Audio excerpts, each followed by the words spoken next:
So now that you guys know who the starting quarterback is, what's it like from an offensive unit's perspective to know that? Well, it's a great feeling, but it doesn't change anything in the way we prepare. We just keep pushing no matter who the starting quarterback was going to be. It doesn't slow anything down for us.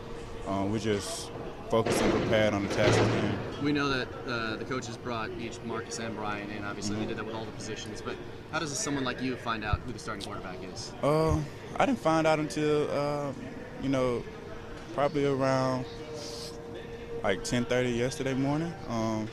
And Marcus was the one who told me. Well, not Marcus. I'm sorry. Jeff Lockie. He was the one that told me, and I mean, it was kind of mixed emotions because I know that both quarterbacks were great, and it was just it was just a matter of time that one of them got their heart broken, and But that's a good thing that I love about both quarterbacks. They doesn't they don't let things like that stop them from helping the team get better and realizing that the task at hand is more important to their individual self. What was it like at practice today? Did it feel like there was? Did either of them seem different at all? No, not at all. It wasn't. It wasn't any confusion or focus lost at the task at hand just because of that decision was made yesterday. So we look forward into great things from Marcus. What excites you the most now? Marcus, obviously a guy who can break a big play at any time. You guys have a lot of guys like that on offense, you included. What's sort of the excitement level now that you're in game prep week and you're starting to put the game plan in to just know all the pieces on this offense are so explosive? Uh, it it draws a lot of excitement, but we just try not to look too far ahead, and we just try to go one day at a time, and whatever happens, happens. What do you like most about Marcus? He's just a cool, laid-back guy, and he doesn't necessarily let anything get to him. Every time he messes up on a play, you never know that he's upset with himself or anything like that. He just has duck feathers, as I say. He just let it roll off his back and go on to the next play. How much, if at all, now that you've been here a couple of years, you've played in Austin, you played on the road in Pac-12 play, you played in some big games, obviously. You have that experience. How much are you going to help Marcus this next week, getting him ready for his debut? I'm willing to help him a lot, but with Marcus, I don't think that there will be a factor for him, just because he doesn't let anything get to him. It seems like he just zones everything out once he steps on the football field, and that's what I like about him. Josh, you and Brian Bennett had a nice moment a few moments ago. What do you do at this point to keep him in it? I just try to be a inspirational person for him. I told him when we met up right there that this is not the end of the road, and I told him that yesterday. And once God closes one door, He always opens another one. So with that being said, his spirits today was uplifted, and he didn't let that get the best of him. He still went out and worked hard as he always does, and he's just in it to help the team get better each and every way that he can. Are you worried about him potentially leaving now? Not at all. He's not that type of character. Okay, somebody else has a question. I'm busy forming this. Just for another starting chance.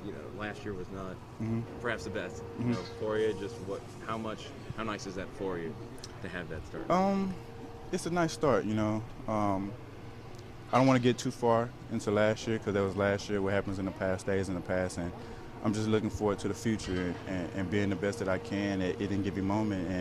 And once I'm able to get the ball in my hands and make plays, I'll be ready to do that, and I'll be willing to do whatever I can to help the team get better each and every day.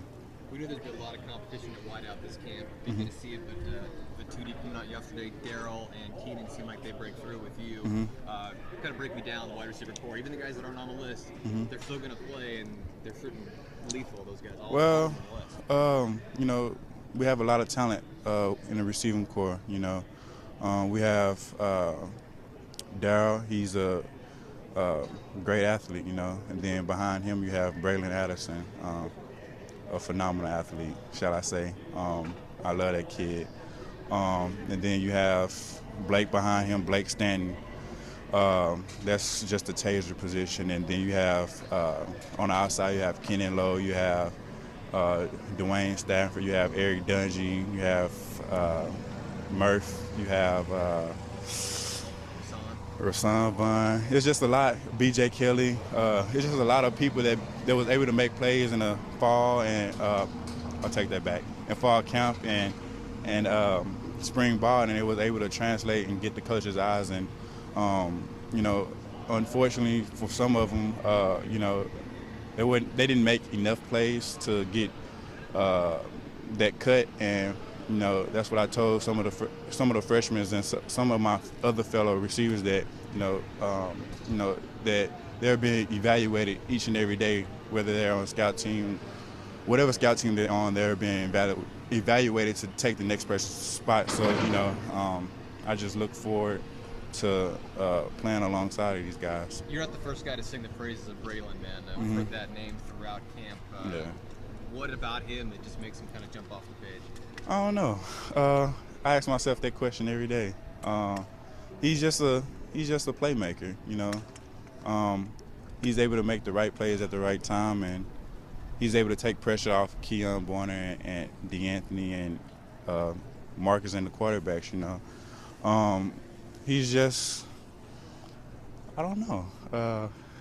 It's hard to describe. Can you kind of feel I mean, you know, you look at your freshman year where you were out of the backfield, Yeah. line up and wide out, kind of DeAnthony, the same thing. I mean, is that kind of the player that he is, where he's so good you got to get him in no matter where you play him? Pretty much. Yeah, it would have been hard for the coaches to redshirt him. You know, he brings a lot to the table in the special teams area, as well as the DeAnthony Thomas position. So it'll be great to watch him get unleashed with the first game.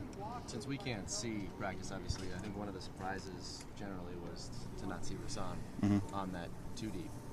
Was it just a matter of what you were saying before, not making a couple of big plays, or what you well, I would rather you ask him that. I really don't want to get too much into that, but whatever the decisions the coaches made, I'm pretty sure it was in the benefit to help the team. And you know, the road doesn't end there for him.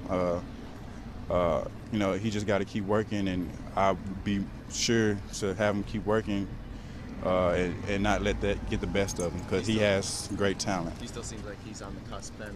Okay. Thanks, Josh.